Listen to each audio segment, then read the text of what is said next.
Semalam heboh satu negara berkenaan dengan satu kenyataan media yang dikeluarkan oleh Jabatan Peguam Negara ataupun EJC. Kenyataan media tersebut adalah berkaitan dengan perkembangan kes melibatkan Datuk Seri Zahid Hamidi. Pada 4 hari bulan September 2023, kalau kita boleh diingatkan semula, adalah tarikh keramat yang mana EJC telah memohon satu DNAA daripada mahkamah untuk melepaskan Datuk Seri Zahid Hamidi ataupun Timbalan Perdana Menteri negara kita. Pada 4 bulan September 2023, Zahid Hamidi dilepaskan melalui DNAA. Kata EJC pada ketika itu, EJC ingin melakukan ataupun SPRM mesti melakukan lebih banyak siasatan yang lebih mendalam ataupun ada bukti-bukti lain yang mesti melibatkan ataupun dilibatkan di mahkamah ataupun ditender di mahkamah. Semalam, tiba-tiba EJC keluarkan kenyataan. EJC cakap dalam kenyataan dia kata siasatan oleh SPRM secara mendalam, secara telus telah dilakukan dan dia dah semak dokumen dan sebagainya, rangkumi aspek-aspek berkaitan sumber dana, kaedah perolehan serta penggunaan dana berkenaan, termasuk perkara-perkara yang dibangkitkan melalui 6 representasi yang dihantar oleh Peguam Datuk Seri Zahid Hamidi. Tiba-tiba no further action. Mari saya kongsikan kepada anda semua, okey, apa yang terjadi kerana kes Datuk Seri Zahid Hamidi ataupun Timbalan Perdana Menteri negara kita ini dah dapat prima facie. Maksudnya pendakwaan telah dapat membuktikan kes mereka. Apa yang pendakwaan dapat buktikan melalui kes prima facie ini? Saya sebutkan.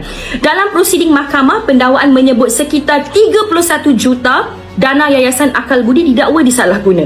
Kedua, aliran keluar masuk dana Yayasan Akal Budi mencecah hampir 100 juta sepanjang tempoh tersebut. Kemudian, apa tujuan Yayasan Akal Budi ini ditubuhkan? Dia ditubuhkan untuk membantu rakyat miskin dan juga melakukan kerja-kerja kebajikan.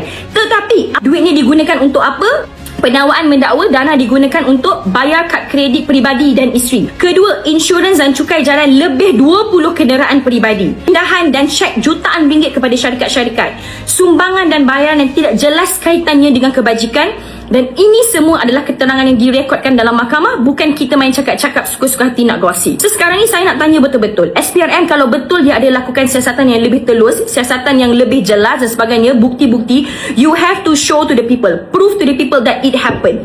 Sekarang ni ada ataupun tidak? You cannot close a case, a big case, a very high profile case like this just because melalui kenyataan media yang dikeluarkan AGC begini.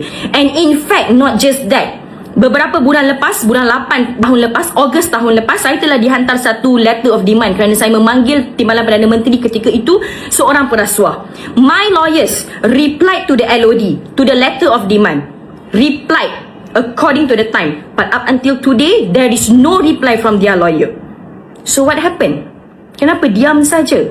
So hari ini, di such a big case, a very big case like this cannot be shut. Kita tidak boleh berkompromi dengan rasuah sebegini.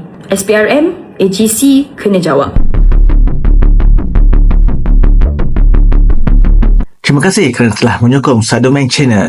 Jika anda merasakan video ini bermanfaat, sila subscribe dan share.